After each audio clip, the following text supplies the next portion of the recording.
As Season of Discovery rages through Phase 2, Classic WoW has had a bit of life pumped back into it. And as the months roll towards Cataclysm's pre-patch, there's likely a divide in the crowd of people who are going to be playing, between those who definitely won't be taking part and those who can't wait for it. However, as noted before on the channel, there's likely a group who are unsure if they want to revisit the expansion again, or those who could be completely new to it. For myself, I'm someone who is returning somewhat optimistic. For clarity, I didn't enjoy Cata throughout its original tenure, but to be honest, the closer we get to its release, the more I'm looking forward to playing the expansion again and experiencing it without a lot of the initial negative caveats that came from social issues such as my friends quitting back in the day. And while some of my friends aren't heading into Cata Classic, they're still playing WoW, just on different game types like Season of Discovery or Retail. Yet for myself and other players who are either simply curious about experiencing it again or potential new players, there are some good things to Cataclysm. It isn't all bad by any stretch, and it's arguably viewed a bit too harshly at times. So I thought, why not? Let's change perspective for a short while and think about Cata optimistically, and take a look at a few of the more positive aspects or double-edged swords to Cata that just might make you fancy trying it out for yourself.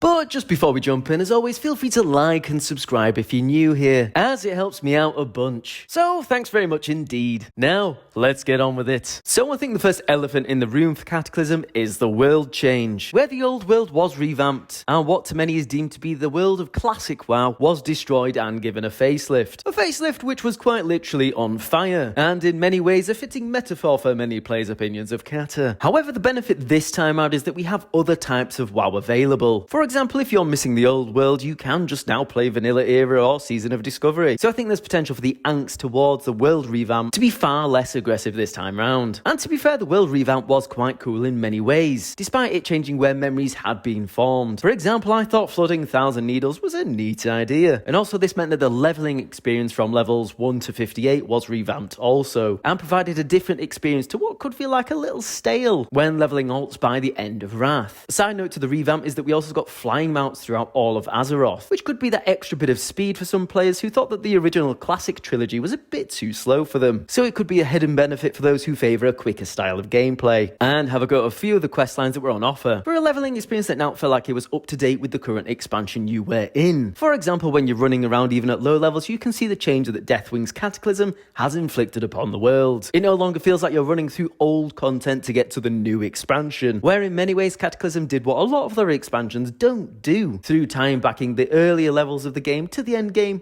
for better or worse. And whilst we're on the note of leveling from scratch, we get the new races of Worgen and Goblin. And personally for me, I absolutely love Gilneas as a starting zone for the Worgens. There's just something real spooky to the whole experience. And you're thrown in at the deep end with some interesting quests and fun encounters. So if you're thinking of starting a new alt to experience the new world, or earlier level Cataclysm quests, I'd also really recommend checking out the Worgen starting zone in Gilneas if you haven't already done in Retail at some point. Overall, I think the world revamp, although received negatively by some, did have a lot of benefits also, such as refreshing those levels 1 to 58 and giving an updated image to the world. So I'll certainly be excited to jump back in and see how this change feels around this time. Now, from a general gameplay point on how encounters typically happen, Cata overall isn't too different from Wrath of the Lich King, but the biggest change up in this perspective is the reworking of classes and talent trees that did see new core developments for each class. For example, Paladins building up Holy Power as a resource alongside mana, in an aim to make combat flow slightly smoother and feel less repetitive in some ways. Now, if you enjoy these changes or not will come down entirely to your own personal tastes on how you like to play WoW. But back in the day, I didn't really mind these changes, and it didn't change me maining Death Knight and Paladin at the time in 2010 either. I mean, some players will try and tell you that it absolutely destroys their class and ruins the game, but to be honest, I think that's a bit overkill. However, these changes do mean that there is now ample opportunity for you to potentially re-roll your main, or try a different class by giving a few alts a go, once again taking a stab at the new quests along the way like previously mentioned, as well as getting a new perspective on how classes change from Wrath to Cataclysm. If you're new to the progression of Classic, and hey, what harm could that do? So whilst these class changes to me aren't a particularly big deal in a negative way, I do understand why it upset some players back in the day also, as it was the first time we saw a true reshuffle of the way classes played, rather than building on the existing model. But hey, in some ways this resets the playing field after running from Vanilla through to Wrath, so it's a great time to potentially jump on board and not feel completely left behind in some ways. Or maybe just treat it as an excuse to try something new. For example, even though I main Paladin on each type of WoW, I have found that the alts I enjoy playing do vary between the game types. In Season of Discovery, my main alt is a Rogue, in Wrath it's a Warlock, and in Retail it's Demon Hunter. So best believe for the shake-up coming in Cataclysm, I'll be giving something new a go there also. The expansion also gave us some pretty interesting zones to level through 80 to 85, all of which had their own unique style to them. Now, whilst they do feel a tad disconnected from one another at times due to being dotted around the world, I quite liked this aspect to Cataclysm, as it was meant to feel like the whole world was on fire. So if we'd been constrained to just one continent again, we'd have lost some of that feel for the expansion. And we got to experience some pretty cool new things throughout the leveling experience, such as the whole underwater leveling zone of Ashir, which back in the day made my computer peak at 5 frames a second, before inevitably exploding from overheating. But these days my PC can handle a little more oomph, so I'm really looking forward to relive this area alongside Mount Hydril, Deepholm, Uldum for a bit of sandy times. And I quite liked how the Twilight Highlands had Bastion of Twilight sitting there pretty menacingly the entire time. And now that I've mentioned Bastion of Twilight, a huge draw towards Cata is that it undoubtedly has great raids, alongside a true challenge that makes 5-man heroic dungeons feel like, well, they're on heroic difficulty again. Now, for some people, they didn't enjoy the difficulty increase for heroic dungeons, but personally I quite liked it as it did pose them as a bit more of a team effort again, when you're thrust back into remembering just a few tactics, like which mobs to CC or interrupt to get through. I mean, I can understand going from face-rolling dungeons in Wrath straight to finding Trash Hard at the start of Cata is a bit frustrating, but it's something we now know we're heading towards this time. There's also the cheeky patch of 4.1, which saw the return of Zul'Gurub and Zulaman, pumped into the game as 5-man dungeons, to help bridge that gap between dungeons and raidings a bit more with slightly better dungeon gear for those not fully up to speed yet. And I personally really liked these and the loot available. And following suit to the leveling zones, the dungeons were varied upon the zones they were in, so they should hopefully be enough change throughout the visuals of your dungeon runs so that they don't entirely bore you to death. And the initial raids we get at the start, including Bastion of Twilight, Throne of the Four Winds, and Blackwing Descent, are all really great raids with some fantastic boss fights, all involving some pretty good looking gear I'd argue too, with Blackwing Descent throwing a little bit of nostalgia bait into the mix. And whilst Bastion of Twilight probably was my favourite of the bunch, Throne of the Four Winds was very cool, even if it was a little annoying to get right.